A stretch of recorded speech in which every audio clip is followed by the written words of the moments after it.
वर्ध्याच्या हिंगणघाटात ठाकरेंच्या शिवसेनेला खिंडार. माजी नगरसेवक बंटी वाघमारेंचा असंख्य कार्यकर्त्यांसह भाजपमध्ये प्रवेश. भाजप आमदार समीर कुणावार यांच्या नेतृत्वामध्ये पक्षप्रवेश.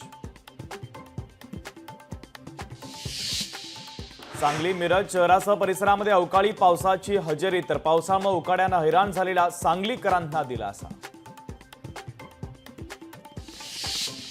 केंद्रीय गृह मंत्रालयाकडून पहलगाम हल्ल्याचा तपास राष्ट्रीय तपास यंत्रणेकडे सुपूर्द. दहशतवादी आणि त्यांना मदत करणाऱ्यांची घरं उद्ध्वस्त.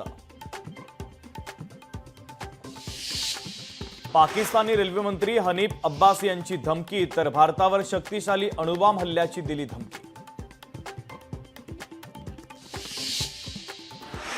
पाकिस्तानची कोंडी करण्यासाठी हालचाली. अमेरिकेसह विविध देशांचा पाठिंबा मिळवण्यासाठी संपर्क साधण्याचं काम सुरू.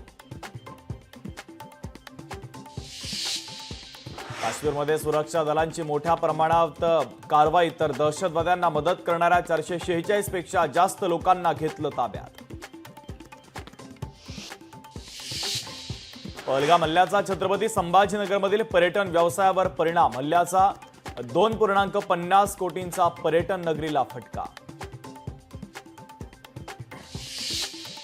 भारतीय नौदलाकडून अरबी समुद्रामध्ये अँटीशिप चाचणी. समुद्रातून दूरवर हल्ला करणाऱ्या क्षेपणास्त्रांची चाचणी सुरू. अकोल्यात शेजाऱ्यांमध्ये वाहन पार्क करण्यावरून वाद. हातात तलवार घेऊन युवकाचा गोंधळ. घटनेचा व्हिडिओ सोशल मीडियावर व्हायरल.